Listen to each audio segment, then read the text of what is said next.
Well, thank you very much. It's great to be here, and I'm going to take you on a tour of drugs and drug policy. I'm going to talk about alcohol. I'm going to talk about other drugs. I'm going to say some things about politicians that I'm sure you will all agree with. And I'll start off with my sacking, since that's how many people know of me. That's the front page of the week. There's me being torn out of my laboratory, Alan Johnson hand over my mouth trying to shut me up. And the reason I was sacked is because I was simply saying what I'd come to believe to be the truth after a few years of researching this topic, which was that cannabis was less harmful than alcohol. And in fact, the great image in that cartoon are the scales of justice. They really sum it up. You see beer and fags on one side, and strange green chemicals and pills on the other. And I was saying that the government hysteria and a lot of the media hysteria around those substances in those little plastic bags was largely a smokescreen to avoid governments having to confront the biggest problem, which were the beer and the cigarettes. And those comments didn't go down very well, and I was removed from my post as their chief drugs advisor. But there was a peculiar sort of juxtaposition of events that week, because if you look at the top left-hand corner, the older ones amongst you will remember that man, Andre Agassi. And interestingly, when his biography was sold on the grounds that he had lied about taking crystal meth. Crystal meth is a form of amphetamine.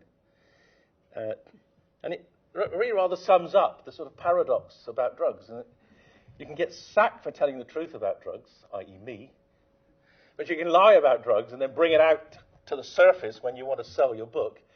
And people are much more interested in about the drugs you've taken than how many tennis championships you won. And that sort of ambivalence about drugs really is quite important in our thinking through what is happening and what should happen.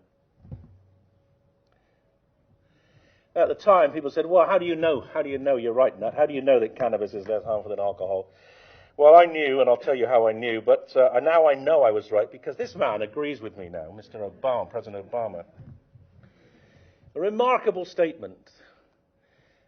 Obama decided that he had to put a stop to the problem that the Drug Enforcement Agency in America was forcing on pharmacies. So you're probably aware that the majority of American states now have medical marijuana, but you may not be aware that it's still illegal, even as a medicine, under federal law. And in his second term, Obama was faced with the Drug Enforcement Agency destroying pharmacies, saying that they were breaking the law because they were supplying an illegal substance called cannabis. And Obama stepped in and said, it's got to stop. It's got to stop because it's a medicine. You're just wasting your money and our money and taxpayers' money by trying to overturn that decision. And by the way, marijuana is no more dangerous than alcohol. So that was a very, very strong statement. It's the first time in history that an American president has ever told the truth about drugs.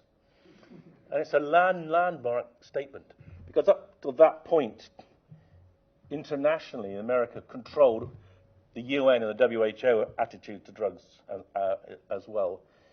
And now he's told the truth. It's much harder for them to impose their will on the rest of us.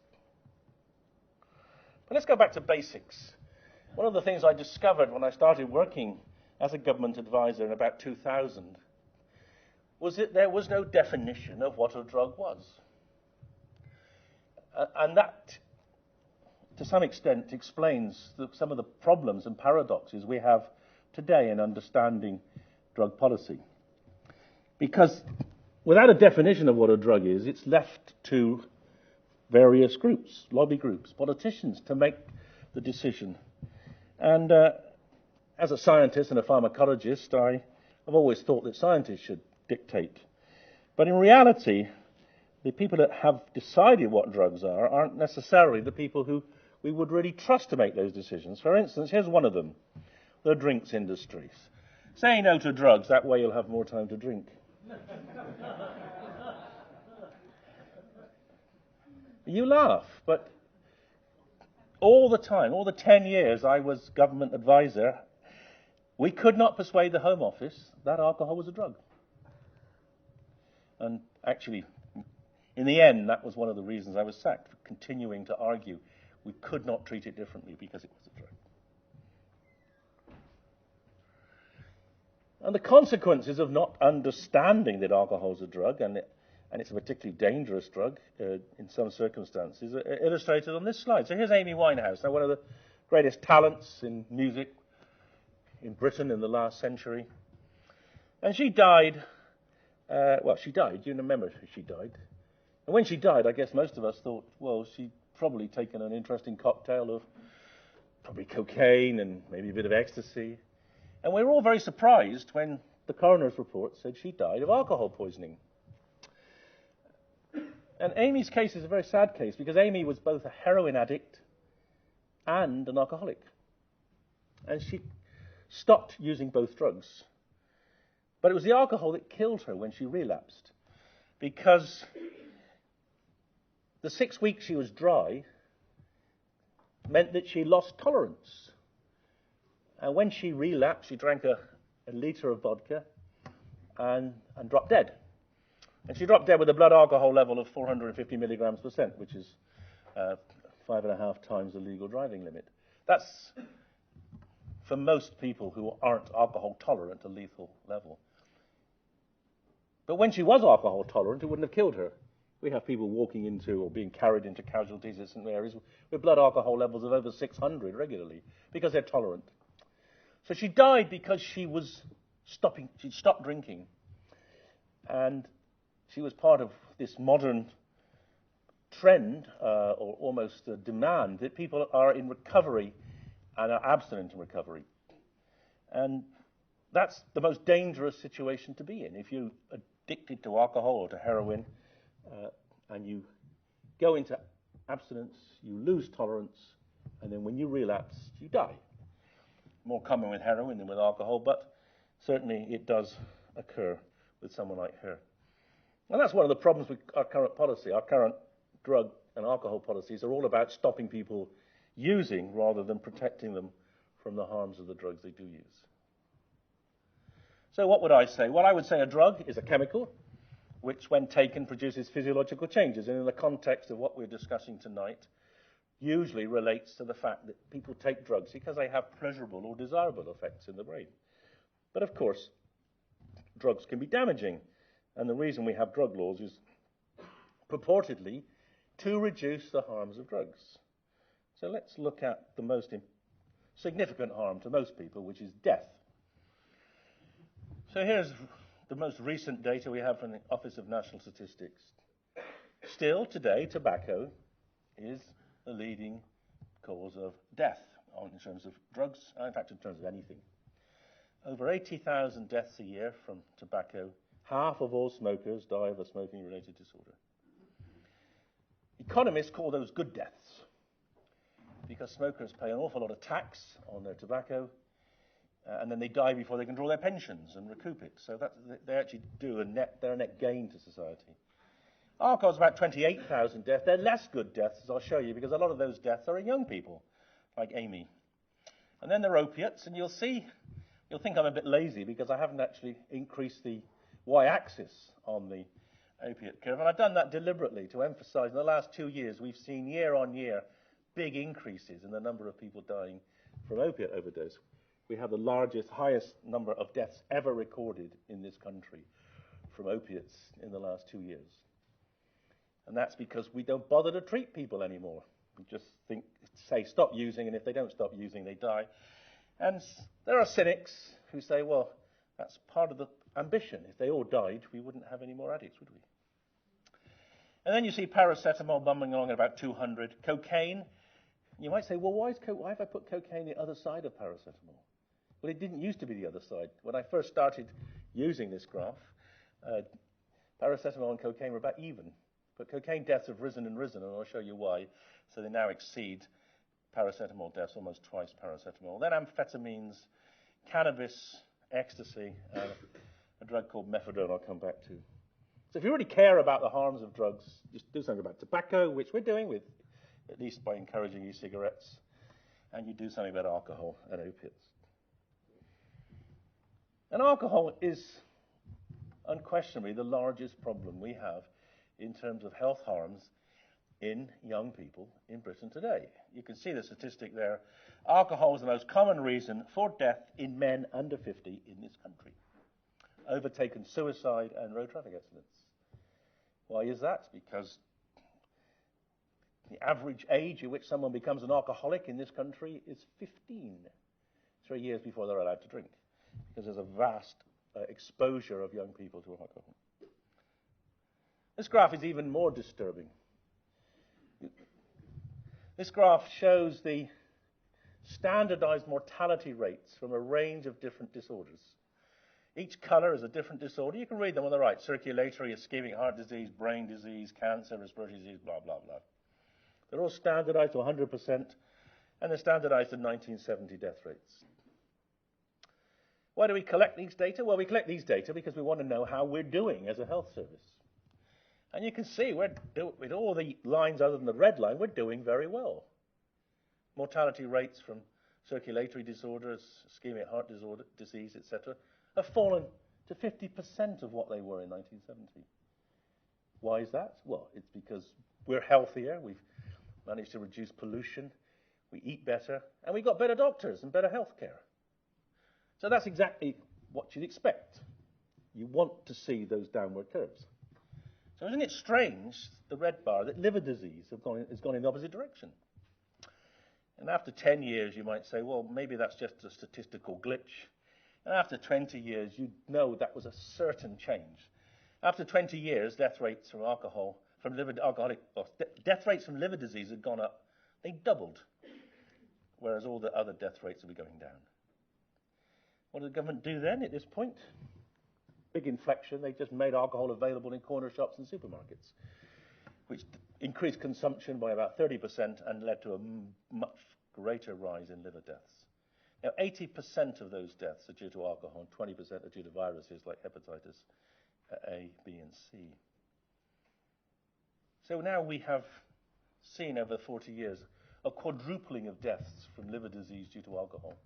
And we've seen it, we've watched it, and we've studiously ignored it. Governments have turned a blind eye to that, despite people like Professor Sharon arguing on a regular basis that this should be a health priority. And this graph just emphasizes the point I made about why alcohol is now killing so many young men, and it's actually killing a lot of young women too. But in the next few years, alcohol will be the leading cause of death in women under the age of 50, because women are actually now drinking more than men. They're earning more than men and are spending it on booze. And these are data going back now, well, you can see, back to 1995. The proportion of young people who are drunk at least once a month between the ages of 15 and 16, and it's 50%. And you can see the latest data we have, it's slightly more boys than girls. So there you have it. It's a remarkably sad account of how we failed to deal with the problem of early onset drinking. And we know the earlier you start drinking, the more likely you are to become an alcoholic. And those harms of alcohol, one of the reasons why we came to these conclusions in this, the most detailed analysis of drug harms ever done. This was the first major report produced by my charity, Drug Science. After I was sacked, I set it up and worked with experts in the field of harm assessment, particularly Larry Phillips. And we did what's called a multi-criteria decision analysis on the harms of 20 different drugs. And we coded them according to the harms to the user, which are the blue bars, and the harms to society, others, which are the red bars. And you can see that putting the two together, alcohol is the most harmful drug in the UK. And that's because of the size of the red bar, and it's because so many people drink. Almost every family in this country has someone in it who is suffering themselves from the deleterious effects of alcohol, And that has a huge knock-on effect to family members and particularly children. Alcohol's not the most harmful drug to the user. That's a blue bar. You can see crack cocaine, the third along, is got the biggest blue bar. Heroin and crystal meth, the next two on either side of it, they've got big blue bars. So they're more harmful to the user, but it's the very wide rollout of alcohol in society that gives it the position of being the most harmful drug. And then you go down, you see tobacco and then cannabis, and you go to the far end of the graph, you see drugs like magic mushrooms, LSD, ecstasy. They have virtually no harms. The red bars are almost non-existent. Virtually no harms to society and very little harms to the user. And that graph has been replicated now. We did it in Europe with experts from 20 European countries came to the same conclusion. We've recently redone it in Australia and come to the same conclusion. Alcohol in all Western countries is the most harmful drug. But it's legal, and it's even still advertised. In contrast to cannabis. Now, there's the man that sacked me. There's Alan Johnson. You can see me. I'm the guy with the moustache and the spliff there. And this is the argument that's been going on for the last 20 years, trying to prevent the truth being known about cannabis. And let's look at some of the data on cannabis. Interestingly, these data go back to 1970, the same as the health data. And then look at the number of users of cannabis in the UK. And in 1970, there were about 500,000 people who had used it. And by the last data they bothered to collect was about 2002, it had gone up to nearly 10 million. So we had a 20-fold increase in the number of people using cannabis over that time. And the same is true in all other Western countries. Now, you would think, well, if cannabis was dangerous, it would start killing people. But I showed you that deaths are almost non-existent. So that presented a big challenge to governments, like the US government, like our government. They want to keep cannabis illegal because they can't say it's harming people, at least it's not killing them, unlike tobacco and alcohol. So they had to come up with another explanation as to why it was too dangerous to even to make available as a medicine. And they came up with the idea that it causes schizophrenia. I mean, it's a slightly implausible concept, because you'd imagine if a 20-fold increase in users might have been associated with some increase in the number of people with schizophrenia. And we looked at that. We looked at that using the MRC GP database, looked at the number of people with psychosis, the top lines, or schizophrenia, the other lines. And we could find no relationship between this big increase in the number of people using cannabis and the number of people with either schizophrenia or psychosis. If anything, they're going down, both. And in fact, we were forced to conclude that this is also a red herring. Now you might say, well, does it really matter for sort of protecting people from the use of a drug? If it's not very harmful, maybe protecting them has some social good. But of course, what we have done is we haven't protected them in a normal way. We've actually protected them by prosecuting them, and in many cases imprisoning them. And that policy is clearly unjust. It's led to a massive increase in black and Asian young men being arrested for cannabis, despite the levels of cannabis use in those populations being the same as in the white population. So we have a racist policy, which has also contributed quite significantly to the London riots back in the early part of this decade. And what's weird about cannabis, once upon a time, it was legal. In fact, it was legal to 1971, when eventually we succumbed to US pressure to make it illegal.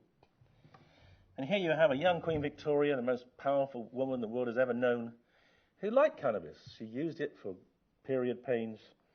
She used it for the pains of childbirth. And when I'm feeling very mischievous, I wonder whether she had so many children because she used it other times in Balmoral, but I'm not sure about it. So that was there 100 years ago. What about now? Well, this is one of the many emails I've received over the years about how people who use cannabis medicinally, but illegally, because until last year it was illegal in this country to use it medicinally, are treated. And here's a teacher, ex-teacher in her 50s. She's in a wheelchair, Cannabis is the only medicine that provides relief. 3 times her front door has been smashed in by the police in dawn raids. They rang the bell, she'd let them in. She can't jump out the window and run away. But, you know, I guess they get paid overtime for breaking down doors. And if she's convicted for cannabis possession, she must go to prison. The 4th strike and you must go to prison. I'm not sure there are any prisons in Scotland that actually have wheelchair access. And you do wonder, what's the point of that? What is the point of spending taxpayers' money persecuting a woman for using cannabis for her illness? And the answer is that persecuting people for using cannabis has been a very useful political tool, which goes back to the 1930s. And I just want to give you this overview of prohibition, because the problems we have with drug policy in this country is it is largely prohibition-based. So why do we have prohibition? Well, the top left hand, you see 19th century Puritan temperance movements began to rise from about the 1860s to try to get rid of all drugs. They were unhappy with the working people in cities particularly indulging in alcohol and other drugs. In those days, you could buy tincture of cannabis, tincture of morphine, tincture of cocaine, tincture of heroin in your local pharmacy. And the Puritans did not like that. In the bottom left, you see Harry Anslinger, and this is an extremely important development. Harry Anslinger was the man that created the Drug Enforcement Agency in America. And the reason that was created was because of prohibition of alcohol. So when the US voted to make alcohol illegal in 1922, it had a huge effect. It corrupted. Every policeman in America was corrupt, because every policeman was getting kickbacks from the people who were running the speakeasies underground. And it also, as you know, led to the rise of the mafia.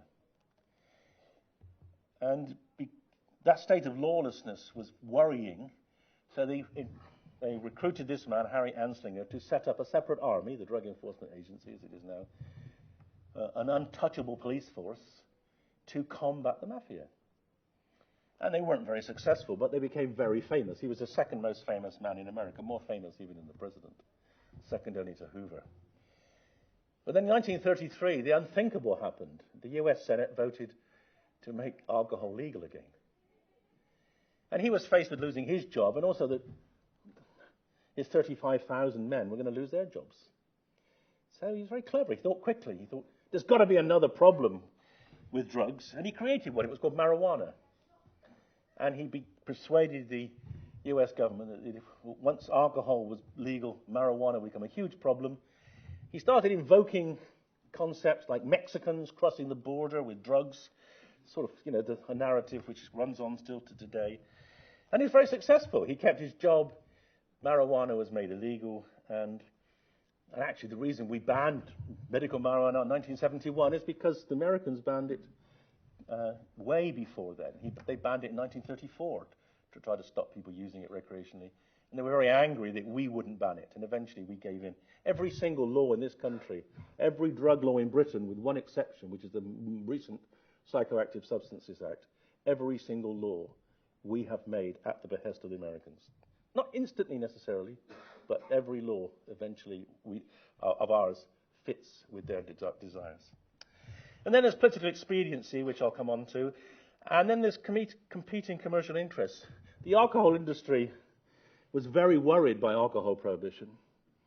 And it made damn sure that when it got back to selling alcohol, it wasn't going to get caught in that trap again. And, but it also realized it would have a very much stronger position in the market if it eliminated all other drugs. And largely it succeeded in doing that now. So the alcohol lobby is strongly behind desires or political ambitions to get rid of all drugs. And what about politics? Well, this is where the things really began to get out of control. And this is with the Nixon 1968 re-election campaign. And I wouldn't be surprised if you might see something similar arising in the Trump re-election campaign. But Nixon was doing badly in the polls. The Vietnam War was failing. He faced the possibility of losing. So he had to create a problem. And as his chief advisor, Ehrlichman, said, we had two enemies, the anti-war left and black people. We knew we couldn't make it illegal to be either against the war or black. I bet they thought of it. But by getting the public to associate the hippies with marijuana and blacks with heroin, and then criminalizing both heavily, we could disrupt those communities. We could arrest their leaders, raid their homes, break up their meetings, and vilify them night after night on the evening news. That was the war on drugs. Fantastically successful political campaign. He won every state except Maine. Brilliant. You know. But as Ehrlichman said honestly, did we know we were lying about the drugs? Of course we did. They did, but the American people didn't, and that's why they voted them in. And the truth is, almost all politicians know that the drug laws are based on lies, but they still follow them because the UN and the US still have such authority. And here are a couple of lovely quotes, transatlantic quotes about lies. Charles Darwin, false facts are very injurious to science, for they endure long. And a psychologically perhaps more aware one from Mark Twain. How easy it is to make people believe a lie, and how hard it is to undo that. So, politics has had a really unpleasant role in decision-making about drugs. But it's not just politicians. The police also have a very interesting role to play in some of the disinformation. And I have to tell you, this was one of the more surreal phone conversations of my life. I was actually in a taxi in Barcelona about to give a lecture, and CNN rang me up. And they said, "Where's Scunthorpe?" And that's a question I'd never been asked before. And they'd rung me because a few days before I'd done an interview with them about this drug, methadone, meow, meow, MCAT. And I said, "Well, why do you want to go to Scunthorpe?" And they said, "Oh, the Humberside police have called an international press conference to tell the world they believe 2 young men have died from this new drug, meow, meow, MCAT." And I said, "Well, that's pretty implausible, really. I've just a month before read the Israeli government report on mephedrone. They estimated 450,000 Israelis had used it regularly, 2004, 2005. Not a single death. It's pretty unlikely that 2 kids in Scunthorpe are going to have died from it. But if you want to go there, drive up the M1 for 4 hours and turn right." And I don't know if they did, but if they had done, they would have got there and they would have seen this. They would have seen this Nick, the bottom boy's dad, in front of the press, weeping and saying, "I don't want him to be labelled a druggie," because he wasn't. He was just on a night out with his friends, enjoying himself, a normal, caring, hard-working lad. And the sad truth about that statement is that it's all correct except for one word, and I've made it easy for you. He was a druggie, but he was an alcohol druggie. He'd been out drinking till 2 in the morning, and these 2 lads were so drunk they wandered off into town. And whether they were looking for mephedrone or some other drug, we do not know. The police certainly didn't know. But what they ended up doing was getting a drug called mephedrone, an opiate, which is very toxic when taken with alcohol. And maybe if they weren't drunk, they wouldn't have taken that drug. But if the Humberside police had said to the world, "We have 2 people who've died with a combination of alcohol and methadone," CNN would have said, "Well, yeah, but there were 8 of those in Detroit last night, so why should we come to Scunthorpe?" But if you say there's a new scary drug that sounds like a cat, then you can get the world's press to you. And this is, the police kind of fuel this media hysteria. And the drug was banned. It was an amazing experience. I'd just been sacked before then, so I didn't have any influence. But I watched with horror as the press raged and raged and raged against this drug. And he got it banned because the 2010 election was about upon us. Now you might say, "Well, look, come on, it can't do any harm banning a drug, can it? You know, it might not be necessary, but can it really do any harm?" Well, here's the most remarkable natural experiment in the history of drug use. And this looks at deaths from cocaine in black and amphetamines in red. And you can see that over the 10 years I was advising the government, we weren't doing very well, were we? Cocaine deaths were rising, amphetamine deaths were rising a bit. That might have been a good reason to sack me. I didn't have any resources, so I couldn't do anything about it, but anyway. And then suddenly mephedrone becomes available, and death rates fall. And they fall remarkably, 50% reduction in cocaine death rates. Why? Because people switch. They switch from cocaine, which is expensive and not very good, and toxic and illegal, to mephedrone, which is cheaper and non-toxic. And for 2 years, they stay switched. And you see there are probably 300 or 400 lives saved, fewer deaths, as people switch from amphetamines and cocaine to mephedrone. But it gets banned, and what happens if it's banned and it's illegal, then you don't have the incentive to use it. So people switch. Anyway, if everything's illegal, well, cocaine's a better drug. So I'm told anyway, and people switch back to cocaine. And now we have the highest number of cocaine deaths ever. But that small window where people have a choice of a less harmful drug saved a lot of lives. And it gets worse. This is the situation that we are now threatened with. So here's Robert, a young lad, goes off to score some cannabis in Kent.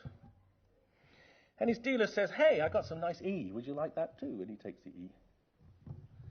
But unfortunately, it's got an opiate in it called fentanyl, which is much stronger than heroin. And he doesn't know it's in there, and he dies. We don't know if the dealer knew it was in there, probably not. But fentanyl is so potent, 50 times more potent than heroin.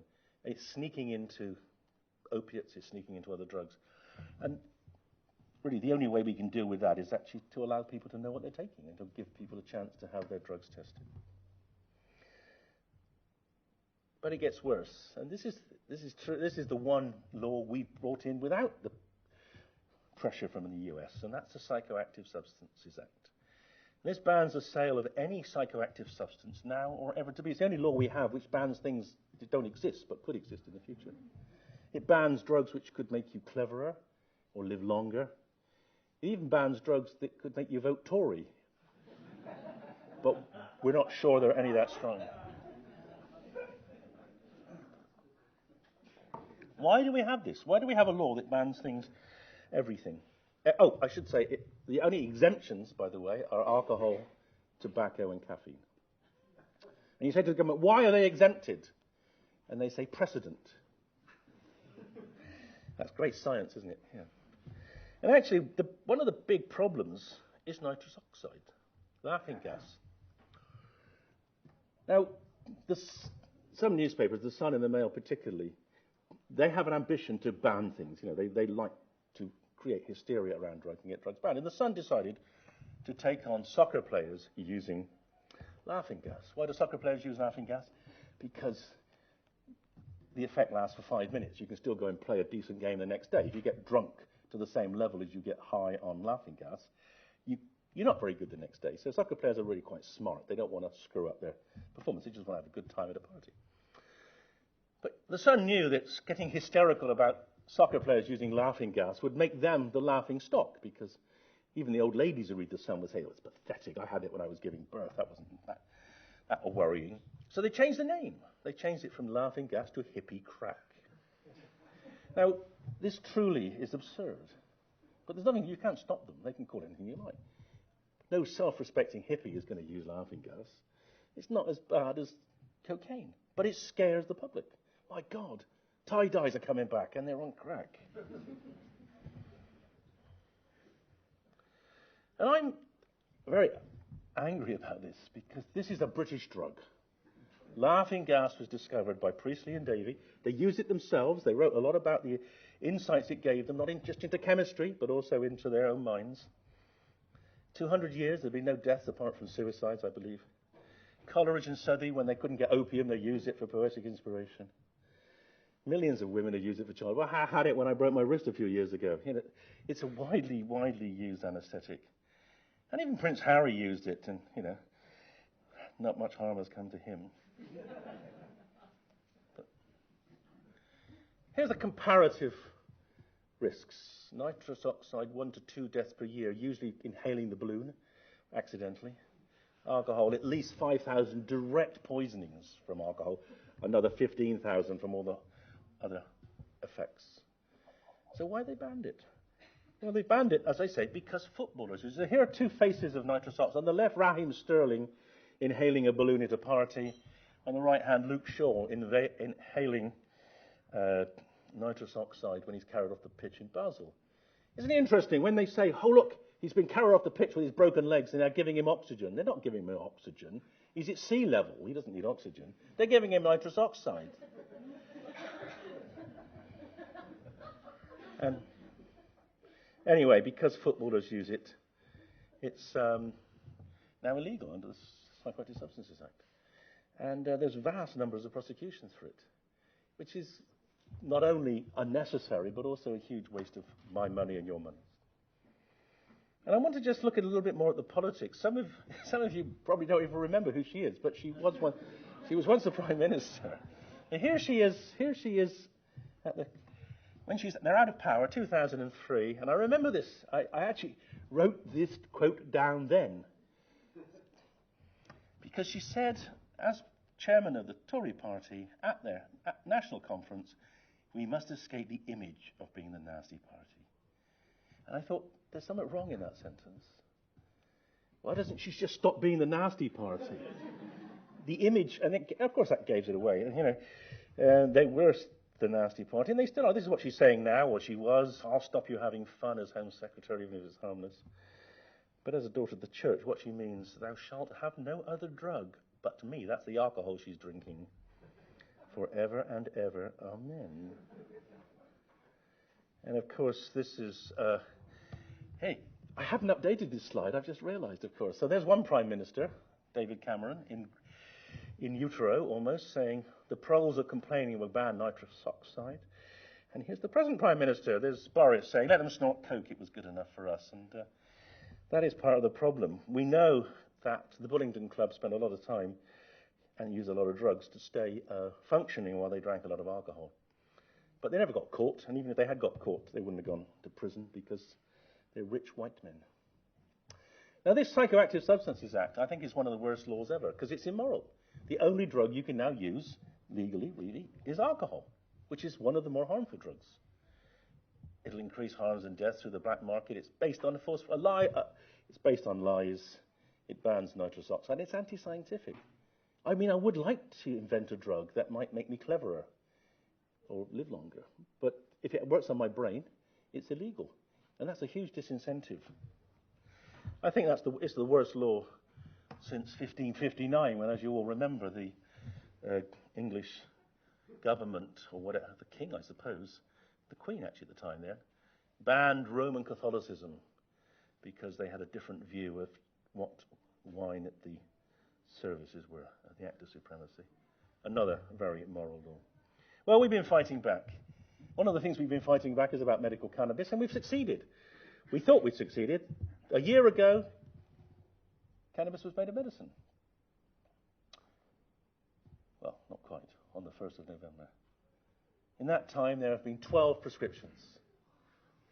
Because they made it a medicine, but they made it impossible to get, to prescribe, and it's virtually unaffordable. So that's an outrageous insult to people. And you'll be hearing a lot more about this next week when we're launching a campaign to make cannabis really a medicine. MDMA, illegal, has huge potential as a treatment for disorders like post-traumatic stress disorder. And in fact, we published just recently in the BMJ some case reports of how we can use MDMA to help people who are drinking because they've been traumatized to overcome their use of alcohol. And PTSD is a very important target for intervention at present. We have enormous problems. PTSD is really, in some ways, the disorder of our century. 40% of Rwandans after the genocide have PTSD. It's hard to imagine any Syrians that don't have PTSD after what's happened to them. And perhaps more relevant to the military is that now more soldiers kill themselves or their mates than are killed by the enemy, because they fight wars in places where they never see the enemy, and sometimes they get blown up and they don't understand what it's about, and then they come home and they're vilified, and so they kill themselves. And recently it was shown that MDMA was a very powerful tool for helping people overcome the traumas of PTSD. This is a famous study by the Mithoffers taking people who'd failed 2 other treatments of PTSD and showing that just 2 administrations of MDMA, ecstasy, in psychotherapy produced enduring changes in long-lasting benefits in people who'd previously been treatment-resistant. So this is a hugely important advance. But because it's illegal, we are not allowed to use it in Britain. In fact, I've had grants sitting with military charities for over a year. And they're too terrified to approve it because they will be vilified by the Mail and by the Sun for using E on their soldiers. One of the things we did to try to facilitate the use of this drug was actually to make a TV program about it. There's Jon Snow holding the E-tablet that we used in the study. Because it's illegal and a recreational drug, it was proved impossible to get funding to do research on ecstasy. You'd go to the MRC or the Wellcome Trust and say, look, I want to study what ecstasy does in the brain. 1 million people every weekend are using it. We know nothing about what it does in the brain. They say, well, we're not going to fund that because it's a recreational drug. And if we fund it, it will be as if we're approving its use. I mean, a completely absurd kind of statement. In the end, we had to get funding from Channel 4. Probably the first time a proper scientific study has been funded by TV. But we did it. We did the study. And we showed it produces changes in the brain which are completely consonant with its use therapeutically. It dampens down the fear circuit so that people can go into psychotherapy without having their thinking deranged by their emotions. Hugely important study. What happened the next day? In Parliament, this man, actually one of the few scientists in Parliament, Jim Dobbin, microbiologist, MP from Salford in Manchester, he tried to get our research banned. He said, what licenses were held from her department, that was when Theresa May was Home Secretary, for the drugs used in the recent Channel 4 documentary on MDMA? What is the process for revoking such licenses? And how this process... So here is an MP using parliamentary time to try to stop research because we're using an illegal drug. And this enormous hurdle that illegality presents to research is one we've been fighting with, well, really for the last decade. I mean, we've sort of succeeded a bit. We've managed to get studies done on LSD and psilocybin. And I just want to tell you a little bit about the value of the psychedelic work, because those are magic mushrooms. Like LSD, they work on this particular subtype of serotonin receptors in the brain, which is why they're called hallucinations. And we did the first brain imaging studies to work out why your brain hallucinates. And it's in part due to the fact that you fragment the normal networks of the brain. But as part of that research, we discovered something unexpected. We discovered that psilocybin switched off this frontal part of the brain in that yellow circle there. That's the part of the brain which drives depression. And many treatments of depression switch that off. And because our normal volunteers quite often said when they came out of the scanner that they felt their mood had improved, they had a sense of well-being which lasted for a few weeks. We thought, well, maybe this is an antidepressant effect. So we wrote a grant, and amazingly, we got it funded. But getting it funded was the easy bit. It took 3 iterations in ethics. They said, how do we know this drug is safe? And we said, well, 1 million people a year use it and no one's died. Yeah, but how do you know it's going to be safe in depressed people? Well, because a third of the population... No, anyway. No, they wouldn't let us do a controlled trial. They said we had to do a safety study. We had to give it to 12 people, follow them up for 6 months, and if none of them died, then we could perhaps do a controlled trial. We had to say yes, because we got no other option. But that was easy. It got hard. It took 30 months to get the drug, because it's an illegal drug. The only one place in the world would make it was in Germany. Getting all the permissions to get it made in Germany, sent over here, took 30 months. 2 more months to get the MHRA to approve. So it took 32 months out of a 36-month grant to get the drug, just because it's illegal. Outrageous. I worked out it costs about £1,500 a dose. And I say to the Home Office, look, this red tape is really stifling my research. Why do you make it so difficult? And they say, well, we want to make sure you're not dealing it on the streets. And I say, £1,500 a dose, even in Chelsea, I'm not getting it. But we did the study. We did the study. We took people who had resistant depression. They failed them at least 2 treatments. We gave them a single dose, high dose. They had a trip, a psilocybin trip. And you can see a profound impact to improve their mood. Some of them were cured. If you get into the yellow bar, you're cured. Some of them stayed cured for months. Half of them relapsed. But this is the most powerful impact of a single treatment in resistant depression ever. And the problem is, some of the people who've relapsed now are desperate. They want to have it again. But I can't give it again because it's illegal. I was only allowed to do it in a trial. And that's really cruel for those people who had a few weeks or months of benefit and now have slipped back. But a few other groups in the world have started doing similar work. There's 2 studies looking at people who've got depression and anxiety related to end-of-life diagnoses. They're being diagnosed with illnesses that will kill them. And in fact, our study has provoked a company called Compassion Pathways to set up a multi-center trial, which has been given fast-track status by the European Medicines Agency. So in a few years, it might be that psilocybin is a medicine in Europe. There's also good evidence that LSD might work for addiction. Before LSD was banned in the 1960s, there were 6 trials, all funded by the US government, in alcoholism.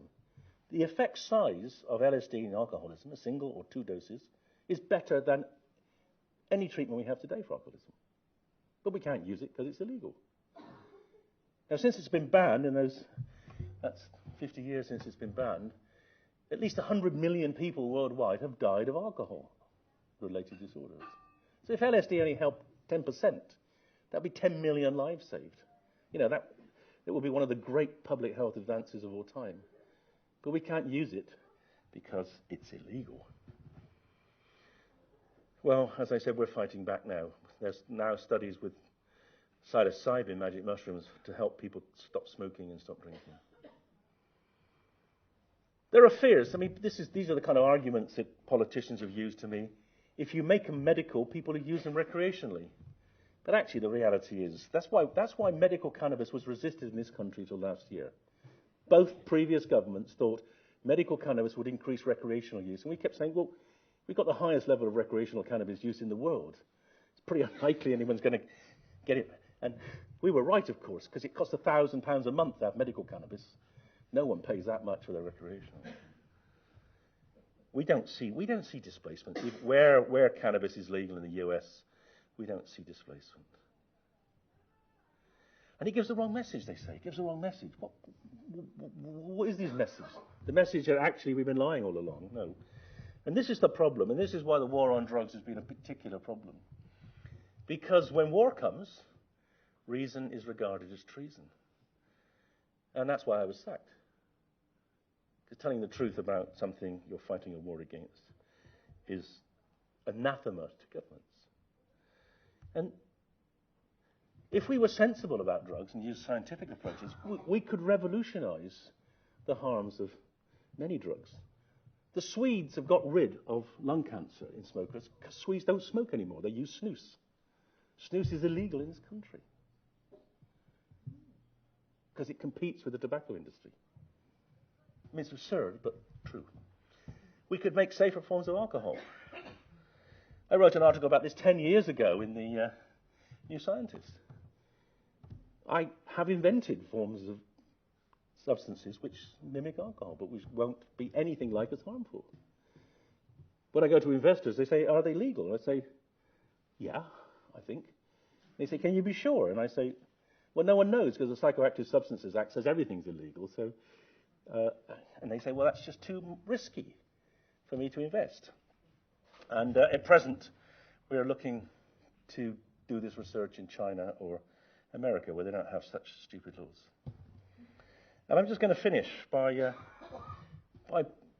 sharing with you what I think is a quote you've probably all heard of before, and you probably all think that this quote is the kind of underpinning principle behind public life and decision-making in our government and parliament. In a freedom-loving society, no conduct by rational adults should be made criminal unless it's harmful to others. But sadly, that is not the case. And, well, I'm going to keep on campaigning for that kind of principle to be at the heart of decision-making about drugs for the rest of my life, which won't be very long. So I'm going to hand the baton over to you at some point. And to be prepared, please do buy the book and the new version. Thank you very much.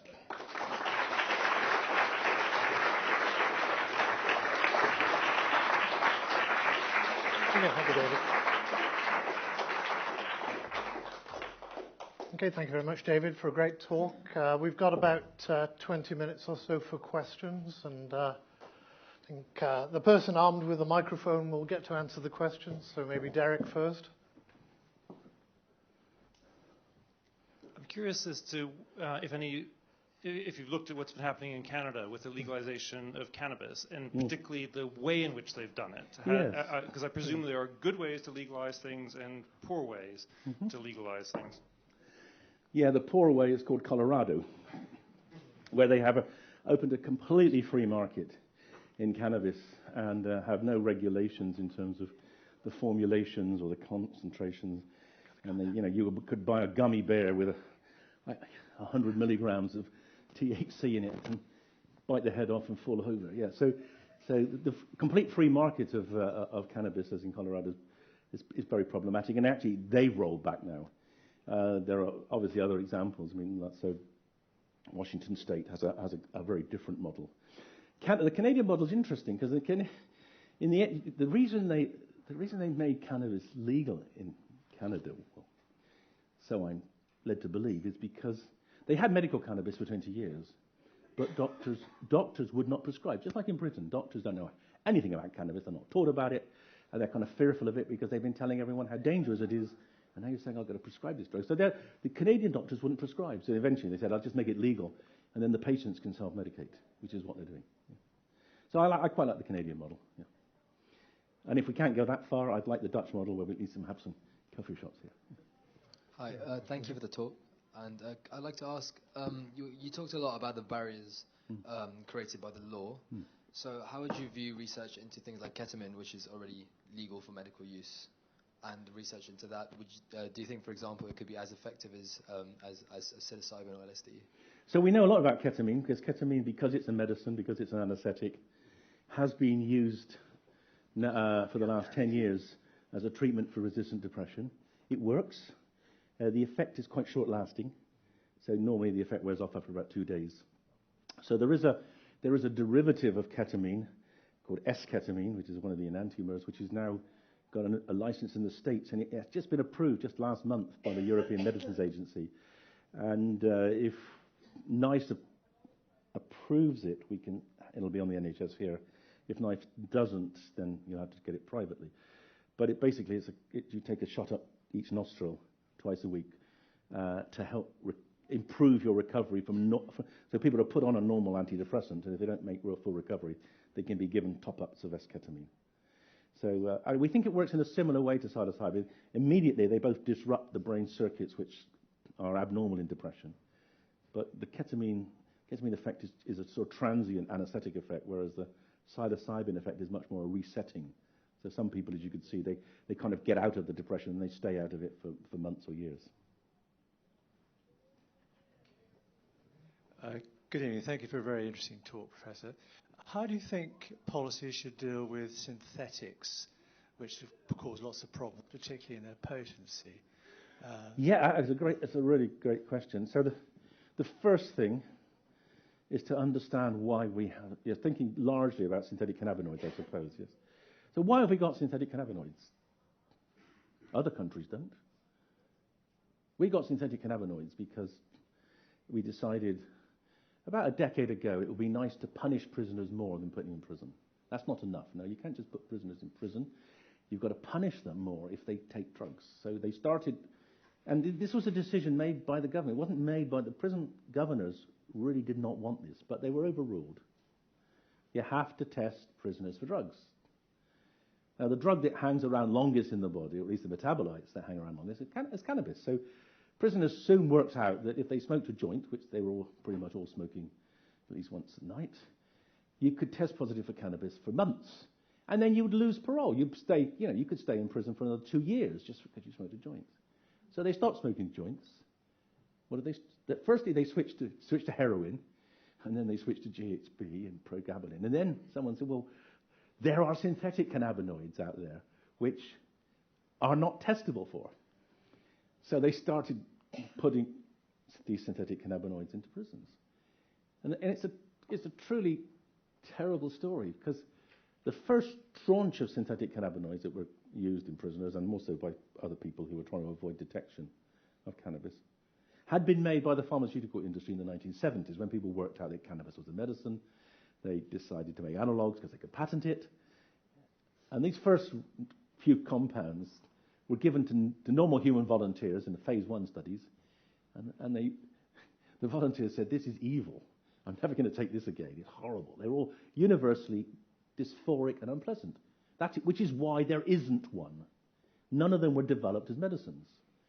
But the prisoners got these, and they got high, and some of them, quite liked them, and others didn't. But the government said, well, they're taking these synthetic cannabinoids, so they banned those. So what happened next? Well, so chemists went back and said, well, so the next generation were these synthetic cannabinoids which got ready to go to humans as follow-ups to the first lot. So they'd been tested in animals. We know they're relatively safe, but they'd never been to humans. So then they went into the prisons, and they were more unpleasant. But then they got banned. And then the coup de grace was that the government then decided it was going to ban every possible chemical structure that could be called a synthetic cannabinoid. And that was 2 years ago. And when we looked at their chemical definition of a cannabinoid, we said, well, this is slightly problematic, because you also include indomethacin, candesartan, 3 antibiotics. And they had to go to consultation. They went to the GlaxoSmithKline and said, well, we've got a problem here. We've got 80,000 chemicals in our chemical library which are now illegal, or would be illegal under your new 3rd generation synthetic cannabinoids act. And that act has not been passed because so we're now in limbo. We've got these really toxic, unpleasant synthetic cannabinoids which can't really be controlled by generic controls like chemical structure. They should be controlled by pharmacological determinations. They are killing people. So last year, 60 deaths in prison, people smoking synthetic cannabinoids. 5% of prison officers are now taking their moles. They're taking synthetic cannabinoids. They're so potent. You can a postage stamp of paper soaked in these will give you 10 doses of at least £10 each. So you make £100 a day as a prison officer just taking in a tiny amount. Never had a death in prisons from cannabis. 60 deaths last year. Every prison in this country has a little squad of very large male paramedics to deal with the problems of the people going crazy, having heart attacks, smashing them. We've created a monster because we wanted to punish prisoners. And now on the streets, it used to be 2 years ago on the streets, if you saw someone asleep in a shop doorway, they usually had a bottle with them. Now they don't need to, because they're so powerful and so cheap. They're causing havoc in our homeless population as well. So just now you go to Netherlands, not a long way away, is it? 50 miles across the North Sea. They don't have a problem with synthetic cannabinoids because they've got cannabis coffee shops. People can get hold of the most innocuous cannabis, the safest cannabis. They don't, we don't have that problem because they're just naturally more rational about the way we deal with cannabis. Sorry about a long-winded answer, but there's a lot to say. Any further questions? Gentleman in the middle. So if we take you first and then maybe hand over the microphone along the row. Thank you. That was a very interesting talk. How do you respond to the common sort of criticism about people using cannabis and developing mental health problems? Yeah. Your graph about psychosis and schizophrenia, I understand that, but there's still paranoia is commonly associated with cannabis. And I mean, you're not saying that this is completely sort of free of any kind of mental health concerns, are you? Or are you, perhaps? No, what I'm saying about cannabis is that actually one of the reasons cannabis doesn't kill people is because people get paranoid and stop using it. I'm seriously. I mean, the career of cannabis use is, for many people, quite short-lived. I know a friend who it was one night. I know other people can smoke for the rest of their lives, not have a... So cannabis is intrinsically safer than tobacco because for the shorter period of use. But it's even safer than tobacco because cannabis leaf burns at a lower temperature than the tobacco leaf. So you get less in the way of toxins. In fact, there was a study that I commissioned when I was working with the government because we were interested to know what would happen if cannabis was made legal and people carried on smoking it with tobacco. In America, they don't. They smoke it neat. But in Britain, it's smoked with tobacco. So we did a study looking at carcinogenicity of tobacco, cannabis and tobacco, and cannabis. And it turned out that cannabis was protective against tobacco. But I could never get the government to publish that for some reason. I don't know. But the other thing to say about mental health issues is that our policies have made cannabis more problematic for the mentally ill. Because by quite effectively eliminating importation of traditional herbal and resin cannabis from Morocco or Lebanon, we've moved to having homegrown, driven by, with a lot of problems with Vietnamese gangs and that. So homegrown is largely skunk. So now 95% of any cannabis you score on the streets is skunk, which means it's usually about 15% THC. So if you smoke the same amount as 5% THC, you're going to get 3 times the dose. But worse than that, by making the high-strength cannabis, the plant loses the ability, hasn't got the resources to make cannabidiol. And cannabidiol is a kind of yin-yang with THC. So traditional cannabis, you've got cannabidiol protecting you against the paranoid effects of THC. You get no cannabidiol, so people get more paranoid. So the worst thing of all is that people with schizophrenia who are easy prey to drug dealers, now the only cannabis they can get is the cannabis which is worse for them. And this is all about prohibition. If we hadn't been so hysterical about prohibiting access to ordinary cannabis, we wouldn't have created this monster of skunk, which has now gone on to be the monster of spice. Hi, thank you. My question is about not necessarily the chemical side of it, but more the supply chain and the fact that it's illegal and the damage that causes through society, whereby we have criminal gangs and the exploitation of people. Yeah. I mean, have you covered that? Have you gone into that at all as part of the research, or do you find that that's something? Well, it's not. I mean, I'm a brain scientist rather than. But I mean, I know a bit about it, obviously, and I mean, the war on drugs is a $1 trillion exercise.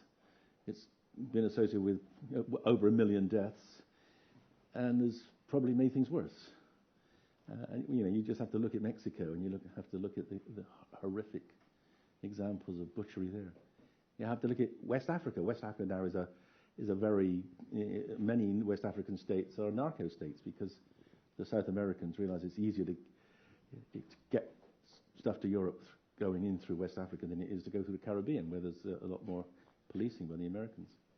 I mean, a few years ago, a Colombian cartel bought the Guinea-Bissau Air Force because they weren't doing much with their planes, so they just used that to fly cocaine in from Colombia into...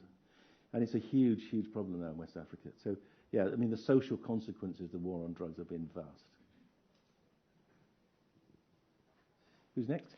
One down here, Rita. This is a joke. Sir, I hope this isn't a bad joke. I'm a sports coach, and the people who do sports, who start even on sports, can very quickly become regulars and do it for years and end up at the Olympics, like some of my colleagues at work. And if there's nothing going on in their brains, I must be a Dutchman. Something's going on. They start this sport. It's called skating, and it's fun. And I have done it, and I can't stop doing it. Well, you're quite right. I mean, it's really important to understand that not everyone who uses drugs gets addicted. We do the experiment now, right? How many of you drink alcohol? And how many of you are alcoholic? So you see, I know 10% of our people who drink, maybe more, 15% are alcoholic. So, you're protected, probably because you went to Imperial or because I don't know, whatever. But so there are biological variables in why some people become addicted. And addiction to drugs, is not dissimilar to addiction to gambling. The brain processes are similar. And addiction to sport is almost certainly true. It's almost a phenomenon, and it's a phenomenon for two reasons. One is the brain likes to do things that it likes to do, and secondly, the pleasures you get from sport are not possibly driven by endorphins in the same way as the pleasures you get from alcohol and heroin and maybe cocaine. So yes, you do see that a lot of people, when they go coming out of drug addiction, get into sport addiction. And it's definitely legal. That's the good thing about it. Other questions? Do we have any more further back? We have one additional one at the front. Okay, can I have a quick question in the meantime? You're the chairman. Yeah, I think we're going to have an election coming up. So, are any other political parties thinking about this as part of manifestos? Yeah. So one of the real problems we have in this country is the fact that for the last 20 years, Labour and the Tories have vied with each other to be harder on drugs. And this actually started with Blair. It started, in fact, the beginning of the end for rational drug policy came in 2005. And it was when a couple of head shops in Camden started selling freeze-dried magic mushrooms. Now, magic mushrooms were legal until 2005.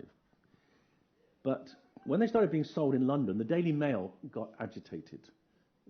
It took umbrage in the way that only the Mail can. You're going to destroy the youth of this country. And it got David Cameron on side. So Cameron started goading Blair. And Blair said, well, I'm going to do something, Labour's going to do something about drugs. So rather than go to the ACMD, which was the committee that it should have gone, Blair, and none of this is available in any public documentation, but I have been told that Blair decided to create a special task force to deal with mushrooms. So in his famous sofa meetings, he had the police, he had the army, and he had himself. And they decided that magic mushrooms were such a threat to the country that they were going to make them illegal. And we heard this was going on, and the ACMD wrote to the Cabinet Office and said, we gather there's a discussion going on about legal status of magic mushrooms. You do realise that it is illegal for the government to make a decision about drugs without consulting us. And then it went very quiet for a month. And then we got an email, it was like a kind of Friday evening, saying, next week there's going to be a debate in the House about magic mushrooms. What do you think? And we wrote back and said, this is an insult. You should have given us more warning. We can't do a proper harm assessment on a drug at 4 days' notice.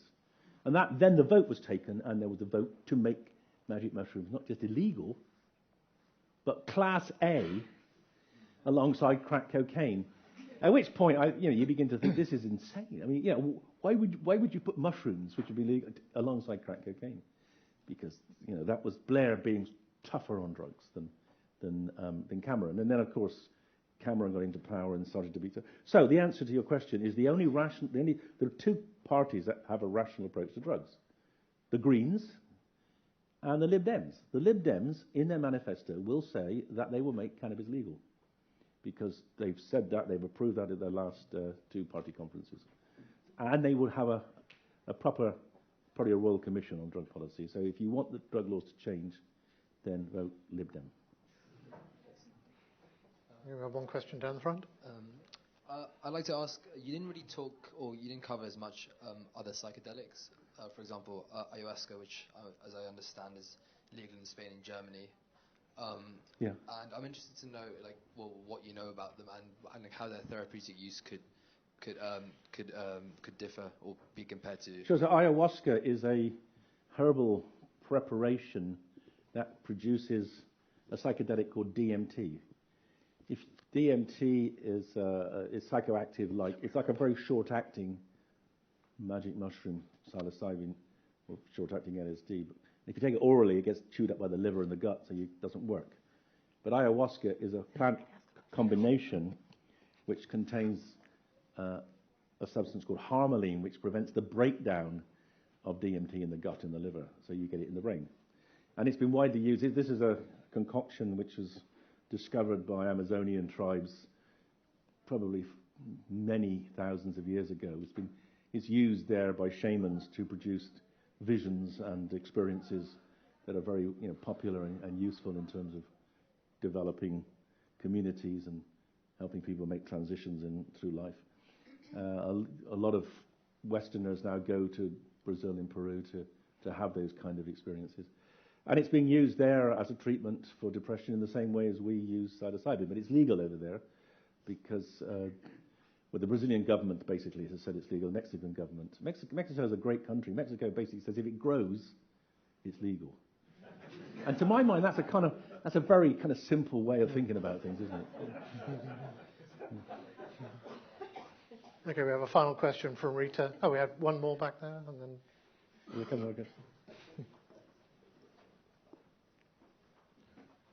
So we have that question, then Rita has got a question as well. We'll wrap up. Hello. So I don't want to put you in a tough situation as a psychiatrist, but based on your comments about Colorado, it's clear you think these things should be regulated. As far as things more intense than marijuana go, like psychedelics and MDMA, could you ever envision a functional society where these things are allowed for recreational uses or only for medical and psychiatric uses where Denver has just made mushrooms legal. So do you think that's Denver and Oakland have just made mushrooms legal? Of course I do. Yeah. I mean, my view is yes, you're right on 2 points. The first is a regulated market is the best way of dealing with any drug that is less harmful than alcohol. And my view is as you kind of got the impression, hopefully, from my comments on the Psychoactive Substances Act, it's immoral to force people to use alcohol when there are safer drugs. So I think any drug which is less harmful to the user than alcohol should be available in some regulated form, probably in a special license place which we would call a pharmacy. If they're more harmful to the user than that, then I would be I don't think you could have even a regulated market. You need to have treatment, and what you'd have to hope that people would gravitate to the drugs which were licensed, and you'd have to hope that the next generation of users would avoid the very dangerous drugs like the fentanyls and the heroines, because they would be better educated, they'd be wiser, they'd also know what they were getting. So that would be my blueprint for a rational policy. And one final question? My question was along the same lines, like how do you envisage the distribution and regulatory system to work if we make drugs illegal? It's like pharmaceutical companies or maybe tobacco companies might be interested in growing marijuana. Well, yeah, actually the drinks companies are also buying up a lot of them. I mean, there's been Corona and Canadian Canopy, one of the Canadian, I think Corona have bought a large chunk of Canopy, the Canadian cannabis company. So companies that sell recreational drugs at present they're going to be very interested. But pharmaceutical companies, possibly, I'd be surprised. I think you will probably, they will probably manufacture them, but I think the distribution will be more like over-the-counter pharmaceuticals rather, because they won't need to go through the same kind of testing. So you wouldn't need the huge investment that only pharma companies can have to do the testing on these drugs. So it would be more like the sort of old-fashioned way of selling things in pharmacies, when I was young. So not in Tesco's? No, not in Tesco's. And I think there are two ways you can control it. And it would be very easy these days because you just give people a card. They could just register. You would be allowed a certain number of doses a year, safe number of doses, and then you couldn't exceed that. That would be a relatively straightforward way of doing it. Okay, with that, I'd like to thank the audience for participation, a good set of questions, and very much like to thank David. I know David's got a big event tomorrow at King's College. I think that's one of the other colleges in London, where you're celebrating your anniversary. And wish you luck with the talk tomorrow, and appreciate this, your participation this evening. I'd like to thank you very much. Thank you.